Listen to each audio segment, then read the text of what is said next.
Bonjour François Berléand. Bonjour.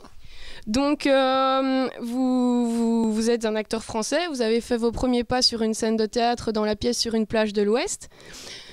Oui, il y a longtemps.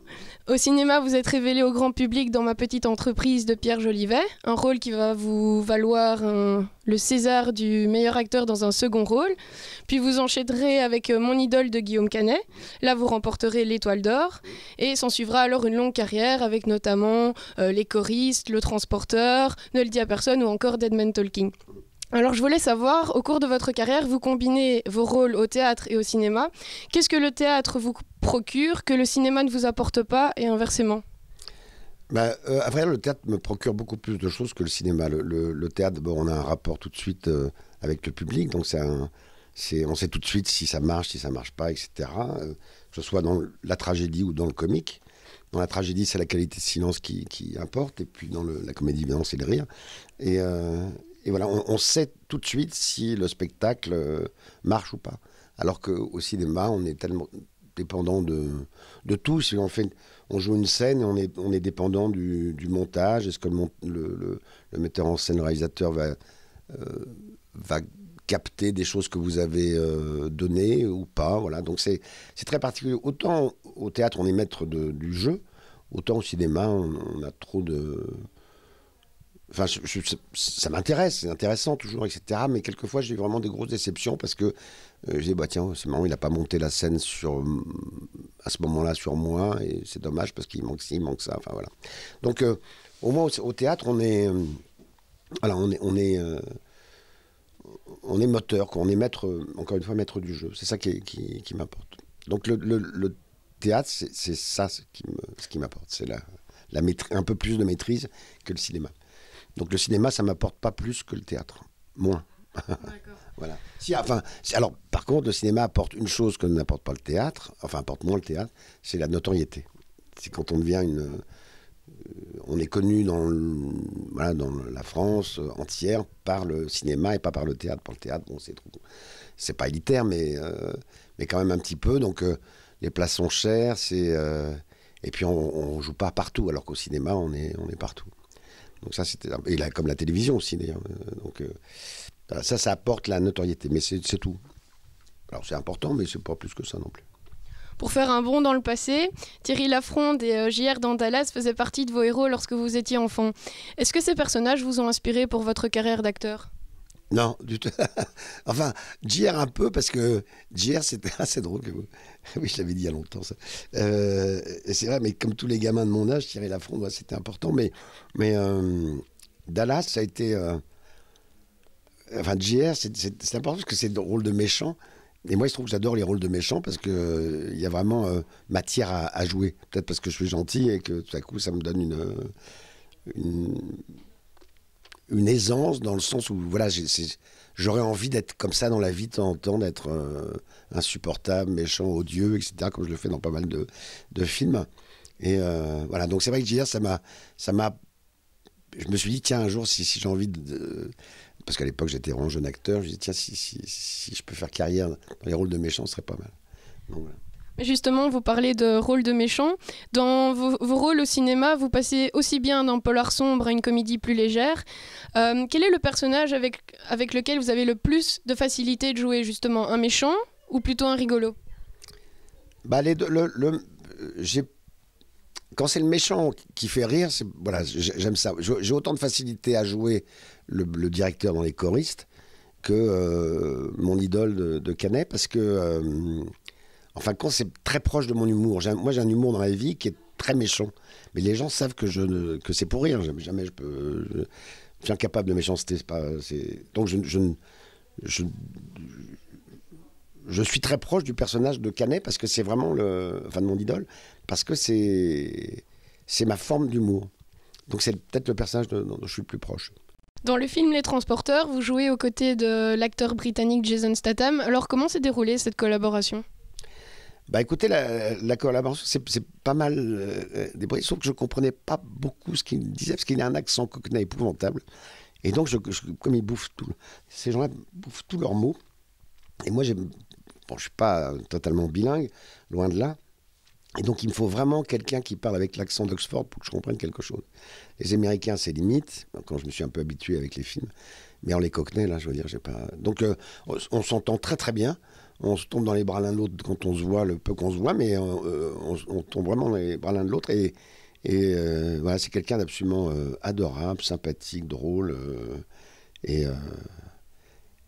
Voilà, alors après, en plus, c'est ça qui est drôle, c'est qu'il me... moi, je suis assez libre comme acteur, je fais ce que je m'en fiche, j'ai pas de pression, je mets même pas de pression inutile. Et lui, il se mettait des pressions parce que c'était un de ses premiers rôles, le premier transporteur. Après, bon, c'est devenu une star, mais à l'époque, ça l'était pas. Et donc, il me demandait quelquefois des conseils. Et puis, je dis, mais moi, je peux pas t'en donner. Moi, je peux donner des conseils en français, mais en anglais, c'est pas possible. Et puis, bon, c'est pour ça, on était... Puis au fur et à mesure, je l'ai vu tellement grimper dans le jeu, tellement être bien meilleur qu'au début. Voilà, mais on s'entend très bien. Mais donc le fait que vous ne parliez pas la même langue, ça n'a pas posé un problème lors du tournage? Ah non, du tout. Du tout. Moi, je tournais en anglais. De toute façon, je comprenais ce qu'il disait puisque j'avais appris tout par cœur. Et puis, lui tentait de comprendre aussi ce que je disais en anglais. Mais je crois que c'était plus facile pour lui que pour moi. Parce que moi, je savais même pas quand... Je connaissais son texte par cœur. Je ne savais même pas quand il avait terminé, tellement il était inconscient de la bouillie. Et en plus, il avait un coach. Hein. Il avait un coach américain pour qu'il soit compréhensible en américain. Mais il avait beaucoup de mal. Alors pour parler d'un autre de vos films, là tantôt vous parliez des choristes, donc où vous jouez un directeur tyrannique. Comment s'est déroulée la collaboration avec les enfants? Je veux dire, vous jouez un rôle, on va dire, méchant. Comment est-ce que c'était une fois que les caméras étaient éteintes? Comment est-ce qu'ils se comportaient avec vous? Mais moi, ils se comportaient super bien parce que je rigolais tout le temps. J'avais un sifflet dans la poche. Et on n'arrêtait pas de jouer les uns avec les autres. Je jouais au foot, on était... voilà. Et puis, ce qui était assez drôle, c'est que finalement, les enfants, comme ils sont dans le jeu, ce qui est normal, les enfants jouent, mais nous aussi, les acteurs, on joue. C'est notre métier, c'est de jouer. Et donc, en fin de compte, ils se sont rendus compte très vite que j'étais aussi joueur qu'eux, si ce n'est plus, et que je pouvais vraiment faire mettre un peu de joyeux débordement, si je peux m'exprimer comme ça. Donc finalement, j'étais encore plus dissipé qu'eux. Donc ça se passait plutôt bien, sauf que quand je leur demandais le silence, alors là, ils le faisaient, mais à la seconde. Par contre, quand Gérard Jugnot demandait le silence, il disait, s'il vous plaît, taisez-vous, là, c'était impossible pour lui. Et donc, il mettait... Parce que de temps en temps, on avait des indications du metteur en scène. Donc, le metteur en scène dit, taisez-vous, les assistants, allez, s'il vous plaît, taisez-vous. Puis, et dans le junior, bon, écoutez, s'il vous plaît, allez, les enfants, là. Il continue à foutre le bordel. Et voilà, je prends la ferme. Comment vous expliquez ça, justement, que vous arrivez à avoir le silence et pas Gérard Jugnot? Parce que je jouais le rôle du méchant. Et donc, tout à coup, il y avait... Il fallait m'obéir. Obligatoirement, il fallait m'obéir, moi. J'étais le seul qui pouvait avoir le silence à la seconde. Parce que je disais pas, allez, les enfants, s'il vous plaît. Non, je faisais, oh gueule, silence total. Et après, il se marrait, c'était pas la question. Il savait bien que je ne blaguais, mais c'est rigolo. Hein. Il y avait cette forme de respect. Voilà, absolument. Tout à fait. Parce que c'était le rôle qui voulait ça. J'aurais joué le rôle d'un méchant, il m'aurait emmerdé aussi. Mais comme je joue un méchant, ils ont respecté. Pour parler d'un tout autre registre, en 2006, vous avez sorti un livre qui s'intitule Le Fils de l'homme invisible. Donc cette histoire relate le jour où votre père a déclaré que vous étiez le fils de l'homme invisible, une fausse vérité qui vous a plongé, on va dire, dans une enfance perturbée. Pourquoi est-ce que vous avez décidé de coucher cette histoire des années après? Et est-ce que c'est une forme de thérapie? Non, parce que la thérapie, je l'avais faite avant. La thérapie, elle commence à la fin du livre, hein, avec le personnage de Marc, tout ça est vrai, hein, tout ce que j'ai raconté est vrai. Pourquoi j'ai raconté? Parce que c'est assez étrange. Jamais j'aurais pensé écrire cette histoire, parce que je ne suis pas écrivain. Mais il se trouve que je tournais un film en Polynésie, qui s'appelait le Prince du Pacifique, de Corneau. Et sa femme, Nadine Trintignant, m'avait dit un jour, mais comment tu as 48 ans, tu es un acteur formidable, pardon, hein, mais vraiment, et je venais juste d'avoir un César. Et elle me dit, comment ça se fait que tu ne perces que maintenant et pas avant? Puis je dis, je sais pas, écoute, j'ai fait une analyse, et en fin de compte, au bout de l'analyse, je me suis souvenu de ce que m'avait dit mon père, que j'étais le fils de l'invisible, et puis je raconte toute l'histoire. Elle me dit, mais tu devrais écrire ça. Je dis, non, moi, je suis pas... Non, je viens de te dire que j'étais dyslexique, dysorthographique, je sais pas commencer à écrire. C'était... Même si j'étais assez bon en dissertation, je dis entre être bon en dissertation et puis faire un bouquin, écrire un bouquin, c'est pas pareil. J'étais en tournée d'une pièce et j'ai écrit ce livre pendant la tournée. Et puis j'ai la chance d'avoir une compagne qui est écrivain, qui est auteur, qui écrit des scénarios et des livres, et qui m'a dit une chose, il m'a dit, il faut que tu fasses un plan. Donc j'ai fait le plan avec elle, et puis finalement j'ai écrit tout le livre, grâce à ce plan que j'avais été incapable de faire moi-même. Et donc c'est comme ça que voilà, c'est par hasard, c'est pas moi qui ai voulu absolument écrire ça, c'est Jean-Marc Roberts qui a voulu. Et je le remercie, une seconde, et je le remercie parce que voilà, ça a été important pour moi. Et pensez-vous que le fait d'avoir incarné inconsciemment justement dans votre enfance un personnage qui au final n'était pas le vôtre, est-ce que vous pensez que ça a influencé votre futur ? Je crois, oui. Je crois parce que c'est vrai que j'ai pris de l'avance sur la concurrence parce que j'ai joué des personnages sans arrêt, quoi, jusqu'à mes 18 ans. Ça a été...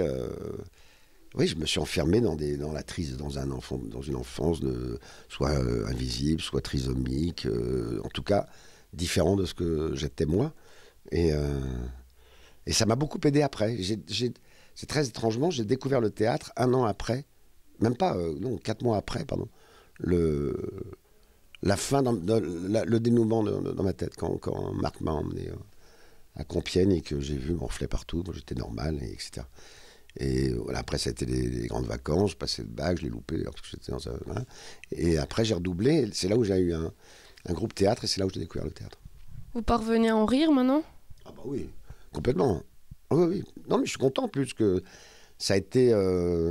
ma personnalité, tout ça est induit par cette chose au départ, cette phrase qui n'était pas anecdotique, loin de là. Au final, merci papa. Ah oui, bah, de toute façon, merci papa, sinon je ne serais pas là.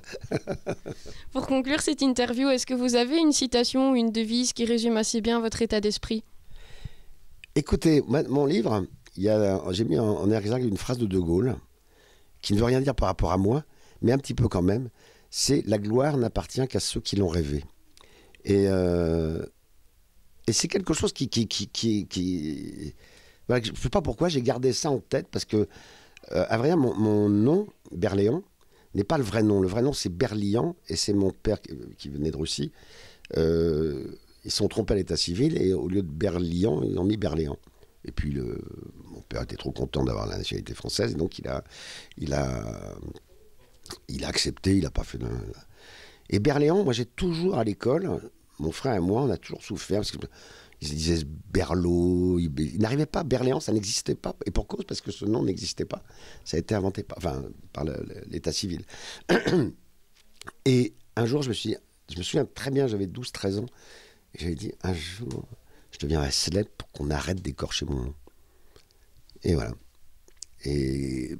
quelquefois, on me dit « Ah, monsieur d'Orléans, ça va ?» Donc, il est long, le chemin, jamais j'y arriverai, mais voilà, un petit peu quand même. Voilà. Vous y êtes arrivé. Merci François Berléand.